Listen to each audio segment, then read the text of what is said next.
All right, let's go ahead and try this one more time. Ladies and gentlemen, if you were just be able to experience what just happened on the camera, it may as well maybe describe the same thing as we try to do for Liam flying.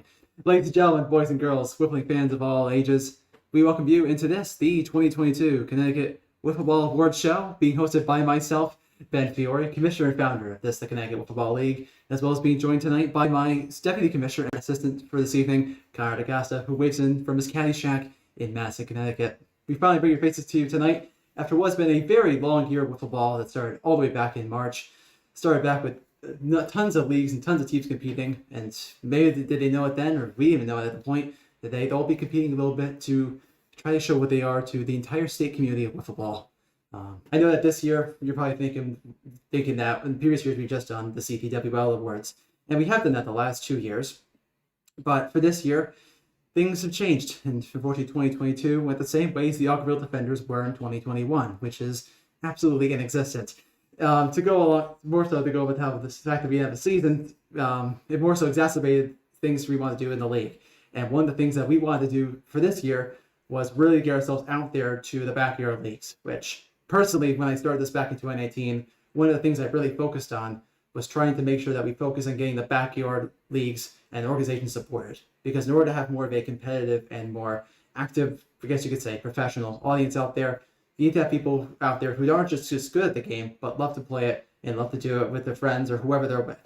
So along the lines of that, we wanted to reach out to all of our leagues this year who compete in the 2022 season and reach out to them and be able to take into account what they have accomplished in their own local communities throughout the past Wiffling season. So there's not much more I have to say, for at least for right now. We're going to go ahead and jump right on and get started into this show. We do have a couple of awards to announce tonight, and I think before we even want to get into the awards, we do have to say our great passion of the community, which is the Wiffle State.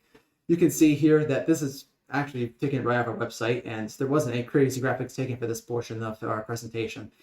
The reason for that is there isn't really much to really make fancy about the fact that we have an incredible, amazing, awesome community that I'm proud to call here in the Wiffle State, that it being the Wiffle State of Connecticut. In 2022, throughout all of our leagues, we found that there were over 240 players competing across 8 leagues and over 50 teams, which compared to probably other states and leagues across the country is absolutely phenomenal. It probably blows most leagues and states out of the absolute water. And considering that we are a league and trying to take more of a adaptation to being a governing body for wiffle ball in the state, seeing numbers and participation like that makes Conor and I think I can speak for Conor too, can make us feel very, very excited for what the game has done this year and what the game has done will be hopefully be doing in the future, both at the backyard and at levels maybe some of these players and teams haven't quite experienced yet. But before we want to go on, we just wanted to say how incredible it is we have this state, and to all of our leagues, commissioners, staff members, teams, and of course the backbone, players and fans, we thank you for being a part of this amazing, awesome wiffle ball community, and we look forward to sharing those great opportunities of this year tonight, as well as what's going to be coming up in the future. But enough jargon going on about that. Otherwise, I would turn to the 2021 award show last year, where I talked about nothing but Zach Ciparelli for 5 years. Then again, the kid was pretty good last year. I can't hide that from him. But without further ado, we'll jump into our first award of the evening, and that is going to be Connecticut Rookie of the Year. This one being rather self-explanatory. This is going out to the best first-year player across all of the leagues in Connecticut. We do have, for most of our awards, we have 4 nominees going as finalists. Those nominees for Connecticut Rookie of the Year are as follows. They are Ben Buckenfuso from the Peruvian Puff Peppers of the Sono Wiffle Ball League. Joined by him, we also have Jackson Fleming from the Big Baller Bombers of the Griswold Wiffle Ball League, coming out of Griswold. Also joining him will be Daniel Lastoza of the Blue Balls, also just the same as Buckenfuso, joining the Sono Wiffle Ball League, again, this time representing the Blue Balls. And those are actually, the only difference is that, I should have counted, that's not actually 4, that is 3. We have 3 finalists for Rookie of the Year, unfortunately due to the fact that there are actually not a whole lot of rookies this year. So without that said, I do want to bring myself back on the screen. Hopefully I am. But, actually I think I'm on. But with that being said, with the nominees coming out, your winner for 2022 Connecticut Rookie of the Year is going to go to, drumroll please, is going to go to Ben Buckenfuso of the Peruvian Pup Peppers from the Sono Wiffle Ball League. This year, Mr. Buckenfuso had a phenomenal year for a first-year player, in a year where Sono Wiffle Ball League had probably its most impressive year to this point. You can see some of the stats on screen now if you're watching with us, or if you're just listening. Just going through some of the stuff, the stats this year. He had over 400 average, which was well up there amongst the top hitters in the league, alongside a near league leading 11 home runs, 42 runs batted in, and just a OPS just under 1.5.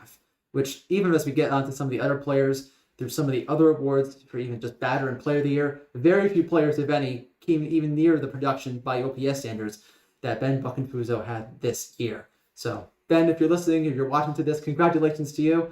And to, of course, a big shout out to all the nominations for Rookie of the Year for this year. We'll push things over to Play of the Year for our next award. And this is an award you're probably thinking that we probably weren't going to do, but this is something that when we created the awards was something that we were really going to work and focus on. Thankfully, to culminate for this award, we are looking into social media for all the leagues and organizations to see some of the top plays they're able to post onto social media. This could be highlight reels, YouTube videos, little IG reels, or TikToks, whatever it could have been. We look to find the most extravagant, the most exciting, and the most incredible plays that occurred during the past calendar year. And thankfully, we do have 4 nominations to show with you this evening. Some of those nominations for Play of the Year are as follows, and we'll also show the awards as we go ahead. First off, we have what we were calling the Kick Mary, performed by Aiden Breeham of the Sono Scorpions from the North Football League. And just saying, check this out. That's gonna be a fair ball. Oh my God. Absolutely scintillating stuff. That much is for sure. So happy wants to play again. Our second nomination includes a home run robbery by Dalton Berry from the Cranberry Wolfpack. The North Wiffle Ball League and second nomination with this incredible play. We'll show you right now. What up? We want to pick. Oh my God! Oh! What up? What up? He wants to play again. Wow, incredible. And some other stuff. We also have superstar Stephen Arduino from the Asgardians, also playing this game as part of the Metro League All-Stars from the Sono Wiffle Ball League. We grew this incredible catch in the All-Star game. Let's shift over to it now. What are you thinking about the fireballs making the run? Come on. And Oh, wow! flip and all but no dice. Commissioner Koji with some truly phenomenal lines there. You love to see the emotion in the game right there, folks.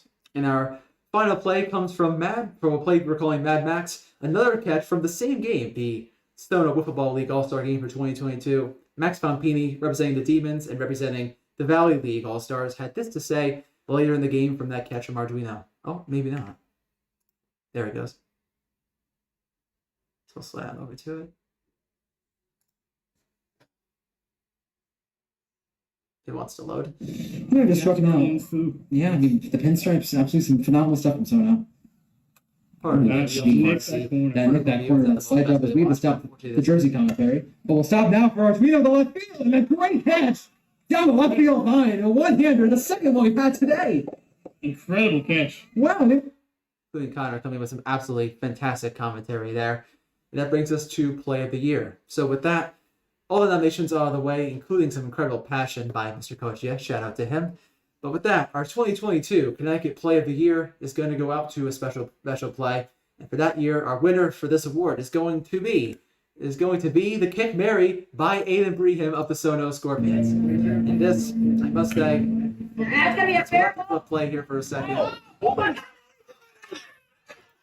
I would have just said just watch if I didn't think the play was just absolutely a thing of absolute beauty. Like, what are the absolute chances that you kick the ball, not only that, but you get the ball in the air at a target and get somebody out? Like, I mean, needless to say, I mean, just especially the fact that this was also, as you can see here in our description, that also was a playoff game from the divisional series round. So again, that means something. And Aiden came up with probably one of the weirdest, incredible plays that I've ever seen. Sports Center, you might need to get this on your channel. I think that's just absolutely, just beyond indescribable amounts of absolutely incredible. So that's the Play of the Year. Congratulations to Aiden if you're watching, and to the Sono Scorpions for winning that award. Before we go to our next award, I'll turn things over if it wants to let me. I'm not sure it's going to let me. Hopefully it is doing so correctly. But turning things over to Conor as we're talking about the awards here so far. Conor, have a look at that. Have a look at that amazing play by Mr. Bream. Give us your reactions to when you saw this play too as we were trying to determine the awards. How do you break that down for us? I'm sorry, but if you make that sort of play in a playoff game, no less, like you said, what are the odds that you're kicking it from the third base bag pretty much all the way over to first base to get the guy in time with a wiffle ball, which is like probably the most like imprecise, I guess there's a better word for it, but like just you have no idea where the wiffle ball is going, and he just to go back to the name he gave it like a kick Mary, and hey, it worked. And Listen, I don't know, Conor, if he prayed the rosary. I don't know what he did before the game, if he had some pregame Wheaties or whatever it could have been.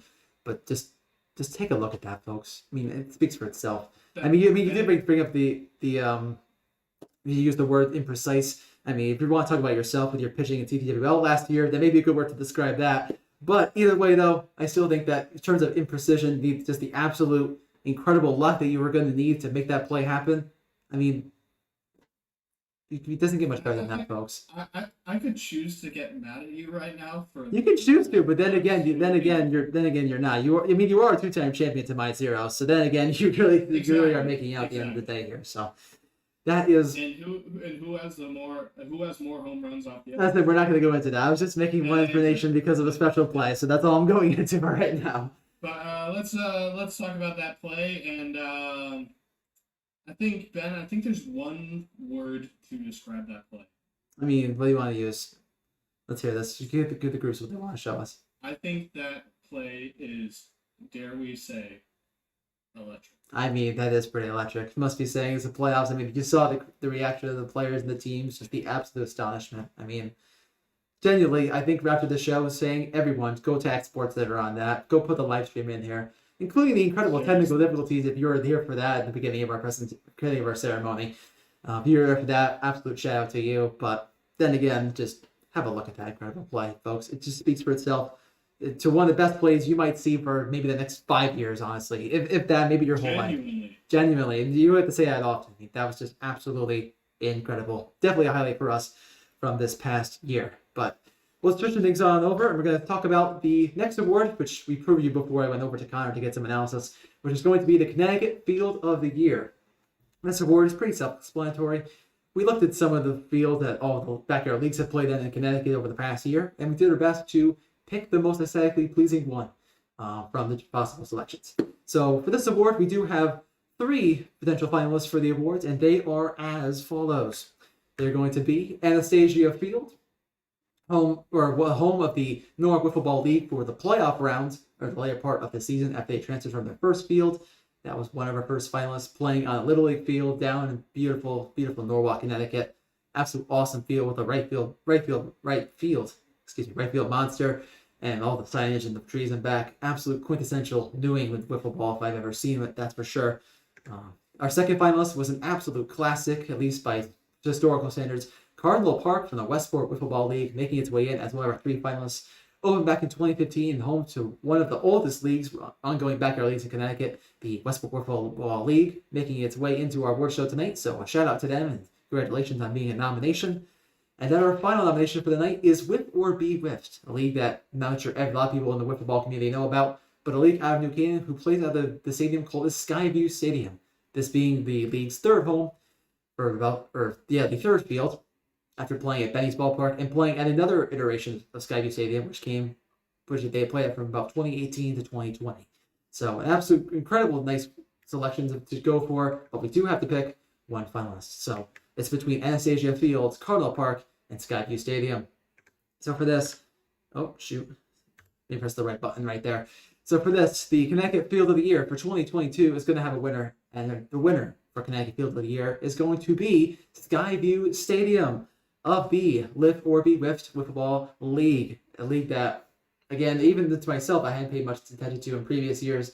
But getting to see some of the media production that they put in terms of getting hype for their season, it's hard to not miss Skyview with their incredible classic Connecticut backyard, the fencing, all of the special stuff they do at Wiffle Ball. Because Connor, I think I want to actually talk about this with you a little bit, just how Wiffle Ball runs their league, because they don't name teams like everybody else. They actually run their team names based off of the actual U.S. military departments, being the Air Force, Army, Space Force, Coast Guard. I'm not getting into all the team names, but all at least the major ones that probably most people would know about.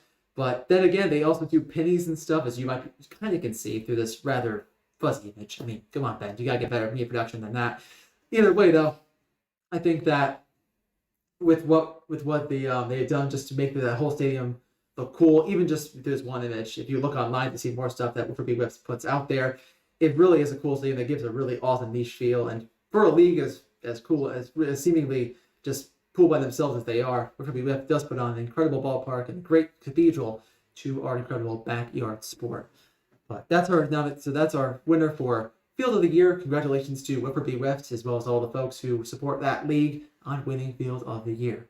And we'll switch things on. Not to mention, my friends, this field as well plays under the lights sometimes. You are right. So that is a major uptick, at least in my opinion.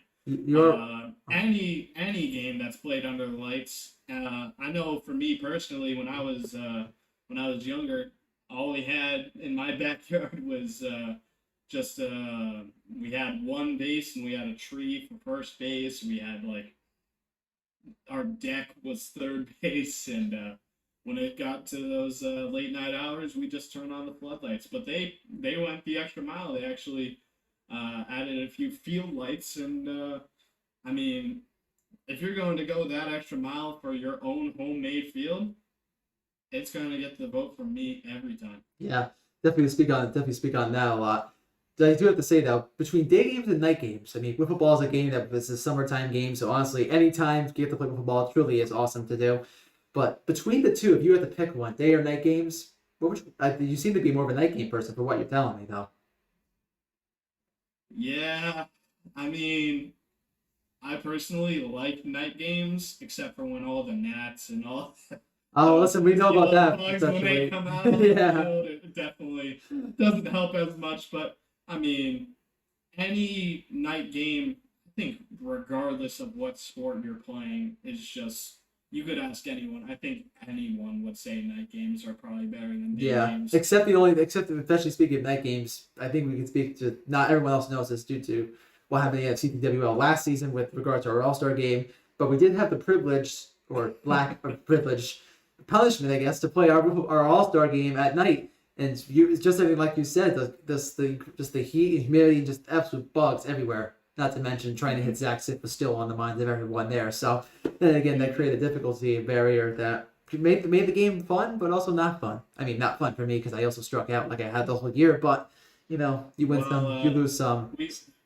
We have Mother Nature to thank for that one. It started to rain at the beginning of the game. And, I mean, we intended to have it go until sunset and wound up going until dark, and we had to turn on our cars and had to use the lights for our field lights, and didn't really do too well. No, but listen, Wiffle Ball Wiffs. We made it work. We made it work. Yeah, but listen, some of these other leagues where they've done, especially Wiffle Ball Wiffs, be able to play the night games. It's an incredible advantage. Not to say it's what completely took us as voters for which field was probably the best, but then again when you have the banners and you have the pageantry being incredibly patriotically inspired with all the military stuff around the field, and just guys playing whiffs, I mean, it doesn't get much better than that to create that culture and atmosphere. So for those reasons, we went with Skyview Stadium for being 2022 Connecticut Field of the Year. So that is where we're at for right now. We're going to switch things on over to our next award of the evening. For a special award, the Robert Mullany Achievement Award. This is an award we didn't really advertise. We are rolling up to this ceremony, but we are putting this award out. It's actually going to go to the commissioner, which has done the most to promote the game, or just not just promote the game, but promote the sport Wiffle Ball through whether it be through their own leagues, whether it be through also academic, through being stuff within their local communities, but also to help grow the game to other parts of counties and other parts of the Wiffle State as we know it. So there have been an incredible bunch of commissioners and executive staff members that have done a phenomenal job this year. Too many to name, really, if you're being honest with ourselves, and honestly, that's a good thing. But if you had to pick one person who stuck out this year for 2022, there is one person I do have in mind, and that person, my camera came off, because I want to make sure that it was on. That person I had in mind was actually going to be Jeff Kochia, who will be the recipient of this year's Robert Mullany Achievement Award. Jeff is the commissioner of the Sono Wiffle Ball League down in Norwalk, Connecticut, and he also was the team captain of his own team, the Asgardians, or their name for this year until they decided to do what most teams have done and switch their name up seemingly every 5 months. Regardless, though, apart from team names, there's definitely so much that can be said good about Jeff, and apart from the team names, he's done an absolute phenomenal job to promote the sport of football down in South Norwalk and across Fairfield County. Over the past year, Jeff has done a phenomenal job to actually bring a bunch of tournaments to the lower half of the state, with bringing about the Spring Break Classic back in March, as well as what we're hoping to see, the Thanksgiving Classic return for its third consecutive year this Thanksgiving weekend in November. On top of that, Sono Wiffle Ball League had its most productive and most successful season yet, expanding all the way to 8 teams, as well as seeing some of the best talent the league has seen yet. Many you're already seen tonight, and many you're going to see throughout this evening through the other major award categories. Especially speaking, though, that Conor and I think we could speak to this a little bit. Just having gone down and done the Wiffle Ball showcase, which we haven't seemingly talked about tonight, which is weird. We've been down to Sono a couple of times, and we've been able to spend some conversations with Jeff. And I think one of the things that really took this award to us, I think, for probably both you and me, is just his connection, his passion, and his absolute energy for wanting to put together a good product where people can compete and have fun and just go out there and enjoy the sport for what it is. And I think for what Jeff has done for not just wanting good sport in his league, but also trying to work with us at CTWL, even the fact of not having a season, but also trying to make sure get the other leagues to maybe it's not just playing on an island as sometimes it might feel like, but to try to make sure that we are a community in this all together, and we're trying to promote and always try to make ourselves better and also enjoy what we love together, because who doesn't love playing football, a fun, wacky sport with more people? I mean, it goes without saying. But either way, though, Jeff Kochia this year is going to be the Robert Mullany Achievement Award winner for 2022. Jeff, if you're watching, and hopefully you are, congratulations to you and to the entire Sono Football League on a good season. And again, congratulations to you on what you have accomplished so far this year. Woo, now, Jeff. Well, as we do have Conor's butting in here with a little bit of a interjection of Jeff fan club. I see you have something to say. I had to. Now he said, "All you have to say." All right, well. I mean, you had my face up there, and you weren't even letting me speak. I did. So, But sometimes you win, sometimes you lose. Sometimes you're more like the northern whitefish in Darien, not feeling to win the game. Which then again, 2021, I knew all about. So I can make those accusations because I've been there, done that. So either way, though, speaking off the waves of that, we do have to move on to a very team-centric award. Going to the positive side, the Connecticut Team of the Year, where we took a look at all of the 50-plus teams in the Connecticut backyard system of leagues from all their levels of competition, taking into account their regular season and postseason experience, and taking them into account to reign the best end-of-season team for 2022. There only were a couple caveats for this award. Unfortunately, due to the fact that the Grizzly Wiffle Ball League had yet to report the conclusion of their postseason, so they were still ongoing. So this isn't really the end of stuff for them. Also, the Darien Wiffle Ball League was yet to start their postseason from the time that we actually began the award voting process for this. So their teams were positively and negatively affected based on that. But we just take things into account the best we could, and we do have 4 very good teams who all very much deserve to be at the top of the rankings as they deserve to be for this year. So without further ado, here are your nominations for 2022 Connecticut Team of the Year. They're going to be, as I saw my camera wasn't up, they're going to be as follows. They're going to be the Coastal Cyclones, captained by Austin Kippett and Braden Shank. That team being out of the Darien Wiffle Ball League with an overall record of 13-1, being the regular season champions of the Darien Wiffle Ball League, as well as winning their National League division heading into the playoffs. Other teams included the Demons of the Sono Wiffle Ball League, captained by Articogia, with a regular season record of an incredible 27-3, including overall record of 33-7, that saw them all the way get to a regular season championship in the Sono Wiffle Ball League, as well as winning the Valley League regular season and postseason championships. An absolute phenomenal team right there. That much can be said by winning. They somehow losing single-digit games throughout the year. Other teams include the Peruvian Puff Peppers, also from the Sono Wiffle Ball League. Record of 28-13 overall, 21-9 the regular season, that saw them come all the way to win a very competitive Metro League and win the Sono Wiffle Ball League World Series for 2022. And finally, our final nomination includes the Western Warriors of the Darien Wiffle Ball League. This team actually was the 2021 CT Wiffs Review Team of the Year last year. This year they had another great showing to back themselves up, to put them in the running, a record of 11-2, and the American League regular season championship to boot on top of that. Also captained by Henry Brogno, and I believe Gordon Washburn as well. So those are the teams we're going to put up for, and so we'll bring it back on over. There's only one thing left to do, and that is to announce the winner, Connor. Without further ado, our 2022 Connecticut Team of the Year is going to go to... I can't believe I'm going to say this because it was a terribly tough vote, but we had to pick somebody as Connor looks into my soul as I try to make this awards announcement. That winner is going to be the Peruvian Puff Peppers of the Sono Wiffle Ball League. Compared to all the teams, some people are, I think, as we're trying to do some analyze and give a little bit behind the awards, I bet you there will be some angry fans tonight that the Demons weren't the number one overall team. Even Conor is even surprised that we somehow made this decision.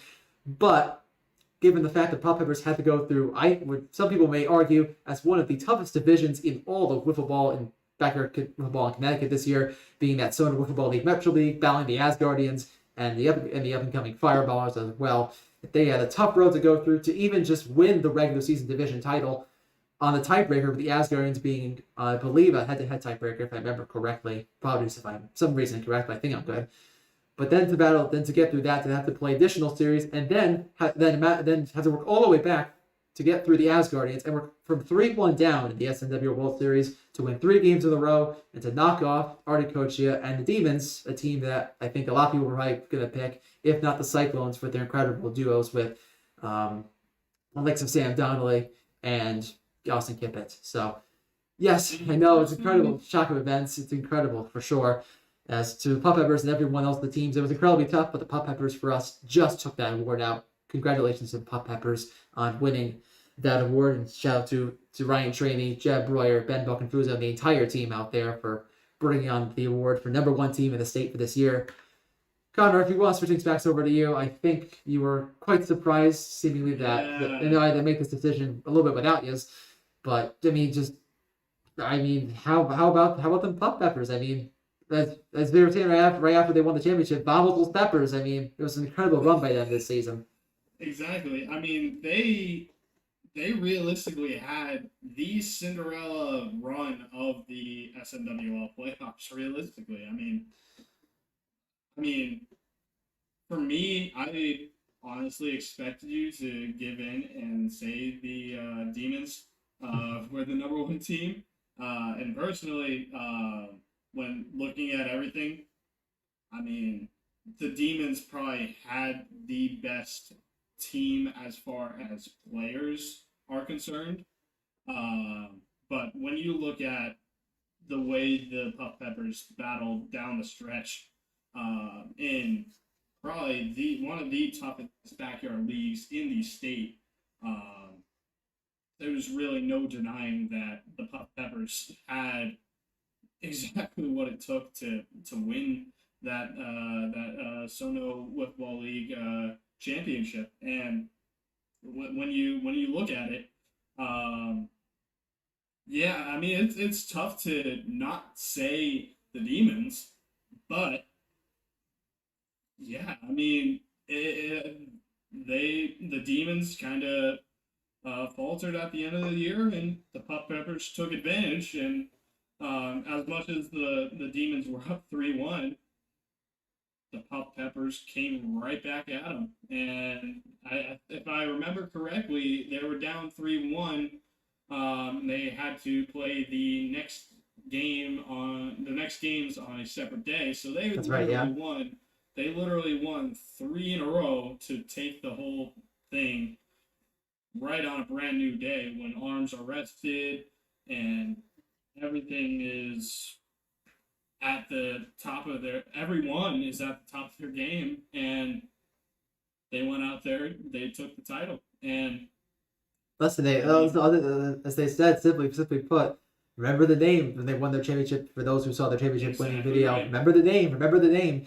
And I think after they make the argument against the Demons, a lot again to make that team a name, because if it were just a regular season award, if it were to be my vote exclusively, the Demons would have been the number one selection. Mm-hmm. But when you go on a postseason run like that to take on Artie Kochia, get the names mixed up there, Artie Kochia, Max Pompini, and the company that team has, the team that won 30 games, were 33 heading into that World Series, I think it speaks for itself. Especially against some of the players they had to go through. It's hard to ignore that. I think that.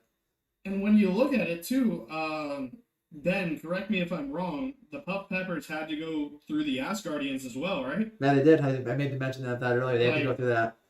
Like the Asgardians were just as good a team, Yeah. and they went through them, and they made it to Demons. They made it to the championship. As much as they went down 3-1, I think you know where I'm going with this. The Warriors blew a 3-1 lead, so Yeah, I think it's definitely going to leave a lot of marks in a lot of people's players' teams. But I think you're going with the Asgard. Yeah. There were a great number of teams that could have been considered for this. I bet you there will be a lot of people in Darien wondering where on earth is Shacktown Wiffle Ball on this list. And don't worry, there will be covered at a certain point in this award show and throughout this CT Wiffs review for 2022. But there are a bunch of teams, 7-1 for Wifflers as well. Being the regular season champions, if I'm getting this name right, the Big Baller Bombers, Griswold Wiffle Ball League. There's also like teams for game like the Cat Pasture Penguins, the Sono Scorpions as well. So many good teams that were in the mix this year to take that award. But at the end of the day, sometimes you need a little bit of Cinderella magic as well as not having a good regular season. And the Puff Peppers seem to check off all the boxes on that this year, and they did win our vote quite controversially for 2022 Team of the Year. So congratulations again to the Puff Peppers on taking home that award for this year. And we'll go ahead and get things switched on over to some of the bigger awards and the big three individual awards: hitter, pitcher, and, as I bring my camera back onto the screen, player of the year. So we bring on the first of the big three awards. It's going to be hitter of the year. And for this, we looked more so towards the stats to find the most productive hitters and most contributing hitters to their teams throughout the 2022 regular season of play across all the backyard leagues in Connecticut. And there were some good names. Some you've already seen. Some are going to be already new to this list. So without further hesitation, let's go ahead and jump on into the nominations for Connecticut Wiffle Hitter of the Year. They are as follows. They include Steve Arduino from the aforementioned Asgardians, Conor, as we were just talking about. He had himself a great year from the left side of the plate in that team that went to the Metro League Championship Series. Other nominations include another Sono representative, Ben Buckenfuso, who we already saw earlier tonight winning Connecticut Rookie of the Year, trying to win his second award of the night, if he should be able to do it. From the Puff Peppers, we also have Bryce Morissette from the Big Baller Bombers, from the Griswold Wiffle Ball League, who had himself a great year, which also saw him win the league MVP award for this year. So a big shout out to him on his contributions, and we'll see in a bit if he wins home hitter of the year. Other players, our final nomination is going to be Gordon Washburn of the Western Warriors, a player who some people thought was undervalued last year on the CT Wiffs review for 2021, but he having himself a phenomenal year, a year that certainly I could definitely tell better than the justice we're doing by the rather terrible picture that we were able to find them online to get this for this award. But don't make me mistaken, the image is not an example of how well he played this year. He definitely had himself a phenomenal year and a reasonable right to be on the list for this 2022 Hitter of the Year award. So those are our nominations. And as I've seen to go over a little bit too quickly, that we do have a winner for this award. And for this year, the 2022 Connecticut Hitter of the Year goes to Ben Buckenfuso of the Puff Peppers. We saw some of the stats earlier, who did an absolutely phenomenal job from the hitting side of the plate. And some of those stats were amongst some of the best we've seen in the entire state, especially in a league like Sono, where hitting above 400 was very few and far to go beyond, to go even make, or even come close to, let alone come beyond. Again, with that 400 average, 42 runs batted in, that OPS near 1.5, rivaling some of the other great names in that league. And again, very tough to pull off, given the circumstances of having to go against the likes of Joe Drew and DeCosta, Cam Walker, Daniel Estoza, and some of the other great arms in that Sono organization. So a big shout out to Mr. Buckenfuso, a Rookie of the Year winner tonight, and now also Connecticut Hitter of the Year for 2022. Big congratulations out to Ben and to all the nominations for Hitter of the Year for this year. And it seems to have flushed out. That's what happened. There was an extra slide there, folks. Someone call ambulance. I do not know how to make a Google Sheets. Maybe some people also argue they don't know how to make an actual Wiffle Ball team. That much is also valid too. But hey, 2023 is a thing. We're gonna make it better. Go Defenders. But either way, though, we both move things on to the second to last penultimate award of the night, and this is going to be, I think, another big award people are really anticipating on. Connecticut Pitcher of the Year. Again, doing the same things we did for the batter or the hitter of the year, this time doing it for defensive sides in terms of pitching statistics throughout the 2022 regular season. And folks, there were a lot of great considerable options to go after this year. And before I do, Conor does want to have a couple of words here to set the stage for what should be a very interesting award selection here. Conor, bring it back over to you, pal.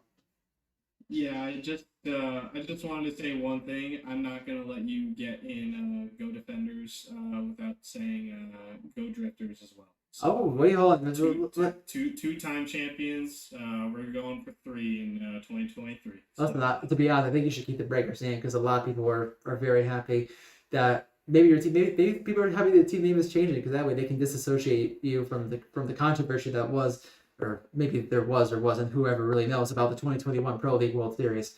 Then again, though, I mean, it was an absolutely phenomenal job, and some people argue otherwise, but listen, Go Drifters, come to Augerville, we're going to sweep you 2-0, so, you know. Wow. Yeah, did that happen last year? No. No, but listen, there's a new year, and maybe by then my arm will be healed. I will have no excuses. Liam will certainly not be flying by that point, and we have a chance to win, so. Liam will most certainly be flying. What are you talking about? I'm talking about the Liam that showed up and lost 15-0 in the opening game last year for the opening day last year. That's the Liam I'm talking about. That game. We will not talk. No, we're talking about that game right now. We are, because you seem to have a lot of good things to say about me, and I've taken such a ridicule. You gotta take some yourself here, Conor. Come on.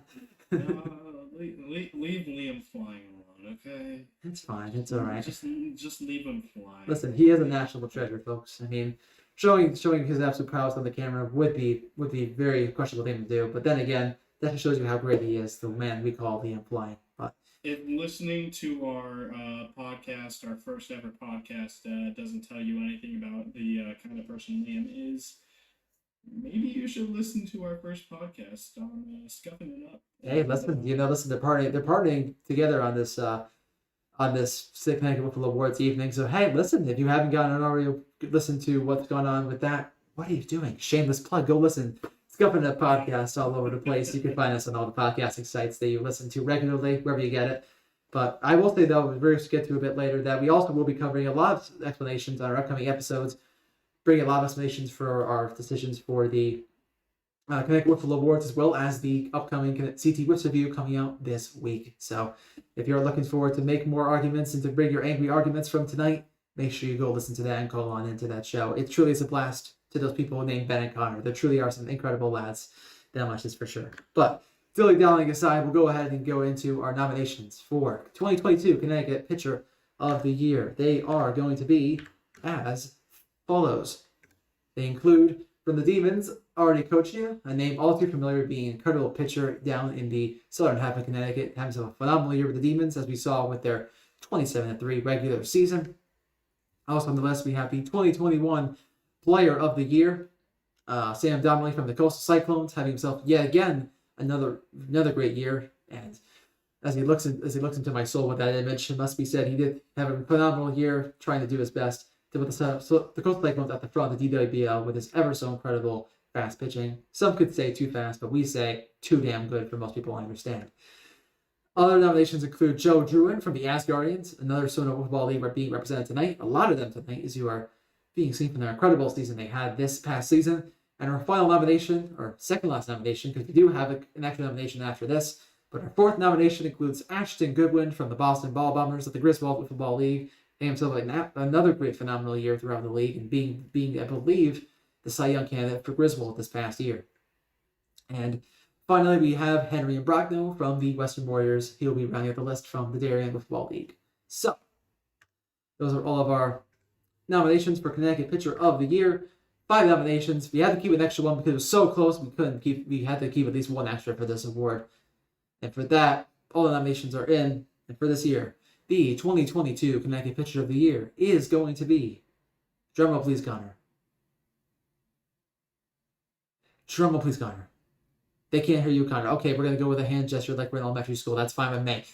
Pitcher of the Year for this year. Fine, I'll give you a drum roll. That's too late. It's too late now. Let's go ahead. It's gonna be Artie Kochia from the Demons of the Soda Wiffle Ball League.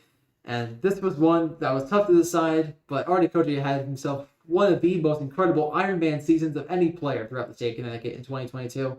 And his pitching stats are something of absolute gods. 24 appearances, 18 wins, which led the state this year, including a stretch that went with 64 innings pitched across the regular season, which was actually, as we look at this, 20 innings more than the next person on the list, which actually was another finalist in this list, Joe Druin. Just shows you how many innings he threw this year.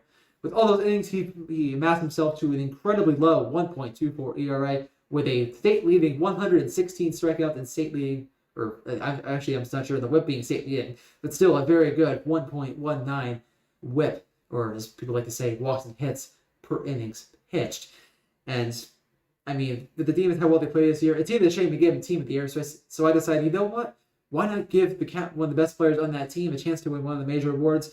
And this year, Artie Kochia has taken the job to do that for Pitcher of the Year. I mean, Conor, when we saw him play the All-Star game for the Wiffle Showcase back in June, I don't want to say that we already decided it then, but when we saw him pitch, there was just a sense of confidence in that guy that even for the likes of Donnelly and Kippen and some of the other great names in this list, this kid seemingly had an incredible sense of talent, didn't he? Realistically, I mean, yeah.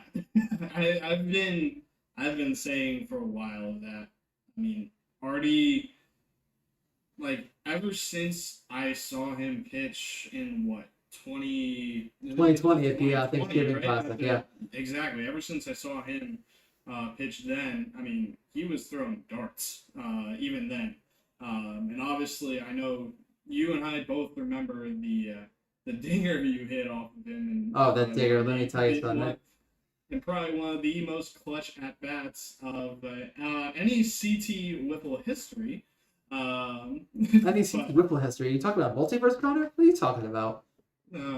Just moving on. All right, good. That's good. Don't enter the multiverse, people. Let's stay out of that because that's probably what happens after this. The multiverse of people's opinions. But either way, though, you just think about Artie, though. Enough to blame ourselves. We can't really let that home run overstep what he's done the past year. Heck, the past 2 years. Realistically, I mean. He's just been lights out. Lights out, my goodness. Lights out might be an understatement. Just the way he was in the All-Star game, just going at some of those good hitters, lights up Pompini, Druin, Arduino, just the murderers row of that Metro League, and seemingly not giving a damn who's going to play. He's like, you know what? I got a ball, I'm going to throw it right by you. And time and time again, he was just able to get out and just do a job. And seemingly, I think well deserving of winning the Cy Young for a third straight year now in the Soda Wiffle Ball League.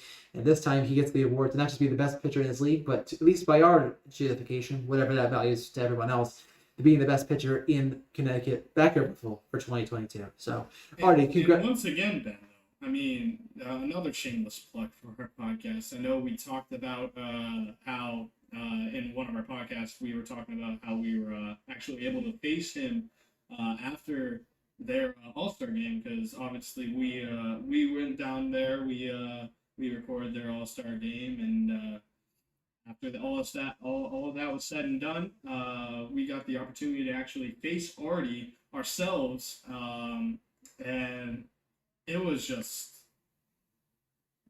dang near impossible. Oh my goodness, it's impossible then. I was just like, I mean, as much as he was throwing hard, he threw it with a lot of movement. He did. Like, I was swinging at pitches that started on the inside corner and wound up like 2 feet outside. I'm like, well, this is great. This is what I'm going to be facing in the next couple of years. Great, awesome. Yeah.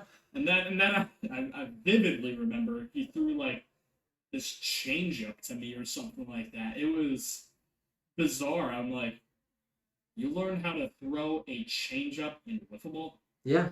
Like Unless a lot of players don't have that in their arsenal. Well, yeah, but like, it worked 100%. Oh, I know, because I watched you take a swing. I'm expecting a fastball like low inside. I'm like, well, I'm gonna golf this thing, and that just drops. Like, it's not a drop ball, but it's like it acted like a changeup. I'm like, oh, this is not going nearly as fast.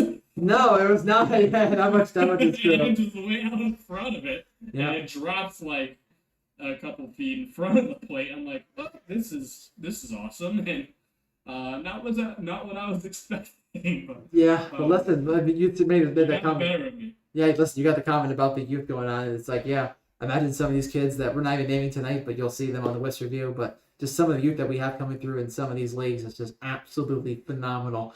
And it's scary that if any of these kids learn from 48 feet, 5 inning games, if they, who knows, maybe were able to. I mean, it's a possibility. These kids could, if they want to just, play the best around, just see what league flying is all about, see Stiffy. I mean, listen, I think tip my cap to anyone want to do that. But I mean, when you got ERA of 2, when you got pitching and the comments like that, I mean, not to say I'd say this is a kid you want to watch out for CPWL, but I mean, it's a kid that's really good. And this, I mean, on his day is absolutely near impossible to beat. So enough blabbing about Artie. I mean, there's so many guys we can say about the guys like Brodno. I mean, Sam Donnelly could have had a chance at this award this past year, but then again, when you're comparing ERAs and innings pitched down to about this much, I mean, it's hard to choose at that point. So there has to be a choice to be made, and I think when you've gone through so much as Artie has done throughout the year, at least when you look at it statistically speaking, Artie was, at least for us, the choice to go for 2022 Pitcher of the Year here in Connecticut back at Wiffle. So let's things back over to our screens here, and we'll go through the big last award, the award you've all been waiting for, through technical difficulties, through weeks of waiting, through getting your stats to us, doing everything you guys have done to try to make this award show happen. To everyone who's been watching, we thank you for our patience and going through our rambling, but we've given to you the most important award of the night. 4 people we have nominated for their two-way play, offensively and defensively, for what I would consider, and I think a lot of people would consider, the most prestigious award in Connecticut back at Wiffle, the Connecticut Player of the Year. Last year's award winner was, in fact, Sam Donnelly of the aforementioned Coastal Cyclones. And this year, there are a bunch of names on the list who are trying to take that throne from him, if he's even on the list, which we're going to show you in just a second. So, as we go here are your nominations for 2022 Connecticut Backyard Wiffle Player of the Year. They are as follows. As we just mentioned, our Pitcher of the Year for 2022, Artie Kochia from the Demons of the Sono Wiffle Ball League. We have Sam Donnelly, 2021 winner of this award from the Coastal Cyclones of the Darien Wiffle Ball League, formerly last year with the Eastern Elephants. We also have Joe Druin from the Asgardians, another Southern Football League representative, taking the throne, trying to seize that throne for this year. And finally, we have Gordon Washburn with a seemingly like an 8-bit picture. Again, I apologize to Gordon if you're watching this. Gordon Washburn from the Western Warriors of the Darien Wiffle Ball League. He rounds us out with the final finalist. So those are our finalists for this year. Washburn, Druin, Donnelly, and Kochia. It's only this chance. There can be only one Wiffle Ball, Backyard Wiffle Ball Player of the Year in Connecticut for 2022.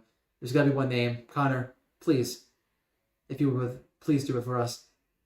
Ceremoniously give us a drum roll.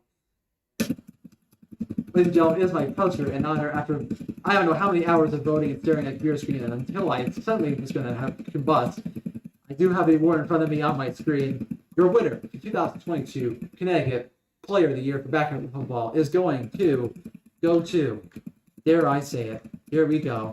It's going to be Artie Kochia, the Demons from the Sono Wiffle Ball League. The name we just were talking about, Conor, he has taken it not just as the best pitcher, but also the best player in Connecticut for 2022, at least by our opinion, wherever that values to some of these leagues out there. To some, it's not so much, but to us, it makes us feel good inside. But either way, down. May I say one word about Artie? I mean, listen, I was going to go to his stats, but if you want to interrupt me, go ahead.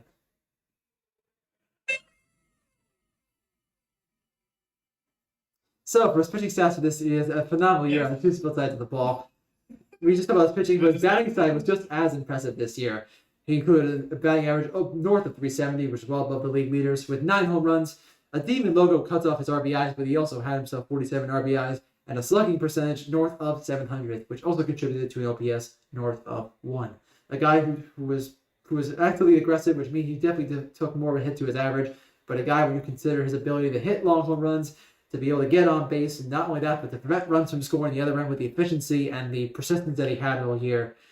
Admittedly, we had talked about, as we'll mention the podcast here, Connor, we had mentioned how Artie Kochi was a player that stood out to us throughout the year, and as we were going through some of the awards and looking at the stats, trying to verify who we thought was the best player, even we just had said it, looking at stats, it seemed to verify to both of us that Artie Kochi was the player most deserving for this honor for this year. And I mean, we'll come back to it. I mean, there were so many good players out for this nomination, but I mean, again, Artie Kochi did things this year for that Demons team, did they? Just kind of just struggles to find the words here for a man. He's seemingly posting up here. I was hitting all the wrong buttons, so I was looking at my weather there for a second rather than unmuting. So my apologies, but I mean, yeah, I mean, he really did it all this year, and as I'm looking through Twitter, looking up Artie Kochi, I am now seeing that he was actually suspended for the remainder of the playoffs after seemingly day 1, and so he really did do it all. I mean, he really did it all. I mean, if you want to go that far, I mean, entertain the people. I mean, if you really want to. I mean, either way, I don't want to. I mean, listen. I mean, if you want to go down the road, there were so many things that whipped to happen this year, including the petition in Darien, which was after Sam Downey and Gordon Washburn and Brogdon were all in the running this year, trying to run the speed up, and people were trying to put the speed limits back. I mean, listen, people just want to compete, but when you have guys this good, I mean, you got to do something to hold them off. And I guess with Sono, we see that things were trying to be done, but listen, you can only stop him so far. I mean, you could stop him to get to that SWL World Series, and at least for us, it didn't stop us with that suspension. At least it didn't stop him from awarding the number 1 nomination for this year. Apparently, it was due to comments made to his own brother. But regardless, I mean, listen, I know I do not want to bring up any more negatives about our number 1 player. I mean, listen. You talked a lot about Artie so far, because first of all, you're talking about how he struck you out. Now you're talking about how he gets suspended. Boy, if he plays you next year, if he's for some reason should play us with us or wherever we play, whether it be CTWL or damn my grandparents' basement. He's going to want to strike me out every time. Oh, I hope he does. I mean, listen, it would only be justified at this point. I mean, come on. Exactly. But either way, I mean, he struck me out. I mean, let's be real. I had to get one back on him somewhere. But yeah, I mean, if we're being real here, there is no question that Artie has been the number 1 in the state of Connecticut for, I mean, really a while. We when we first discussed these awards, I mean, it was practically unanimous. I mean, obviously unanimous between the 2 of us, but it was. I know. Listen, incredible stuff we're doing here, folks. 2 opinions, all the world to matter. I mean, come on. But I mean, when we were doing our discussions, it had practically been Artie Kochi all year. Well, listen, don't say that. I mean, there were other players to consider again this year. Yes, I mean, listen, Sam Donnelly, which I think it was Donnelly or Kippett had himself a .13 ERA, which is even lower than that, with about 14 innings pitched. We had multiple Darien guys with ERAs under a quarter, under .25. I mean, there were guys in other leagues hitting 400 or 500, like Bryce Morissette, who had a phenomenal year. I mean, there were so many good players. But and I'm not knocking these players at all, but when we look at the way Artie played over a 40-game season, Ben, in like how many days? A very, very short 45 days, if we're probably being generous. Close to a game a day, for being honest. Exactly. Literally practically a game a day. And that the way he performed with that in mind is just incredible. Absolutely astounding. The fact that his arm did not fall off. Yeah. Or the fact that his hitting never really took a dip. Mm-hmm. It's just it's just beyond words, man. Yeah. I'm being honest with you. Yeah, I mean, listen, he was number 2 in the rankings last year. He was a player, I think, whether he meant it or not, played this year with an absolute vengeance, and he wasn't able to make out the competition this year to get the number 1 ranking. And for this year, at least, he will go into 2023 as definitively, at least by our very marginalized opinion and very small opinion, the 2022 Connecticut Backer Wiffle Ball Player of the Year. So again, a big congratulations to Mr. Kochia for joining us on the live. Congratulations out to you and to all the nominations for Player of the Year. A tough vote, and all the awards being very difficult to decide throughout this calendar year. And for that's all the awards we have to cover to tonight. I know it seems not too long ago we were wondering why there are 3 different audio streams going to the live stream, but we have made it to the end here, folks. We have gotten to the end of this 2022 Wiffle Ball Award Show. But before we sign off, we do want to mention a couple of genuinely important things with regards to the awards that we've done for 2022. And that includes what we originally started with last year, and that was the 2022 the CT Wiffs review, which we were doing a 2022 edition of this year. As we will see later tonight, we will be posting our full list for the top 25 players and the top 15 teams. Those lists you might recognize are from last year. Those are returning for this year, and we're bringing them back with all the players that we mentioned here, as well as a bunch of other nominations for a bunch of other leagues that were, I guess, Sono or Darien, as good as they were this year. I mean, they did take a lot of the spots, but I mean, they were good. But there were a bunch of other leagues that you will get to see just how well they played and performed throughout this past year. So you'll see that tonight, if not first thing tomorrow morning. Unfortunately, there are some technical things that we're going through, so if there was a delay, we are just letting you know now. As well as tomorrow night, you can look forward to doing our select teams. We're doing teams for all rookie teams, all state teams, there's a bunch of other teams which I can't even think about because they wrote so damn many.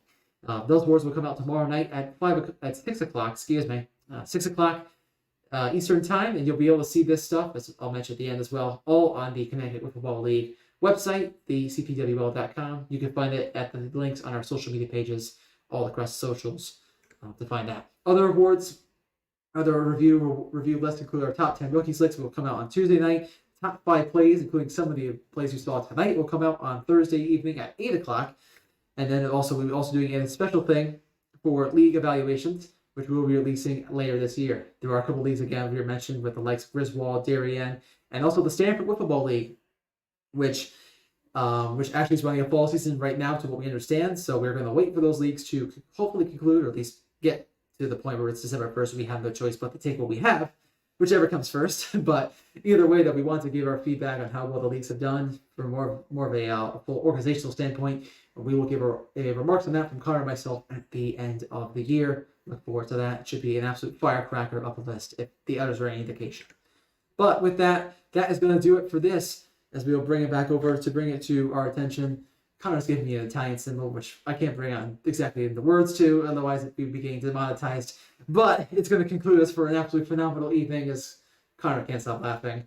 It's truly Maslow's amazing stuff we have going on here. When have I ever not been able to stop laughing?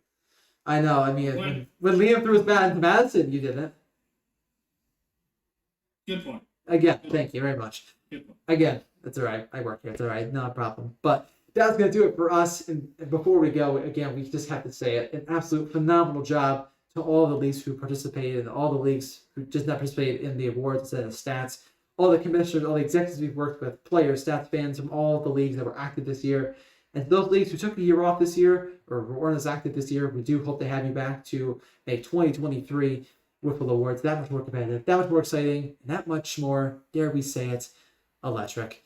So for us, hopefully for next year, we also possibly have more stuff around the state, including the stuff of the Shoreline Drifters being 0-20. I mean, wishful thinking, but we'll see how it goes. Probably my team if it's any luck. But either way, though, that's going to do it. With that, then. What? Get out of here with that. I know, most people are saying get out. Drifters 0-20. Yeah, sure. It's all right. Come on. Listen, you're just mad because you know I'm going to take you yard this year. I'm telling you it's happening. Either way, though, we got to get out of here, folks. Again, we thank you all for your cooperation, your attention throughout this award ceremony. A big thank you, congratulations to all of our nominations and award winners and everyone in the Wiffs community for a fantastic 2022 season. And we look forward to what all of you have in the upcoming 2023 season, next spring, and beyond. So for all of us this evening, me coming in from a dilly sign here from my studio, that can be unnamed, otherwise it'd be bad. For myself, I'm Commissioner Ben Fiore, being joined alongside Conor DeCosta, Deputy Commissioner. It's always a pleasure for us, and we look forward to seeing you at the Wiffs Review, as well as on the Scuffin It Up Podcast to talk more about this.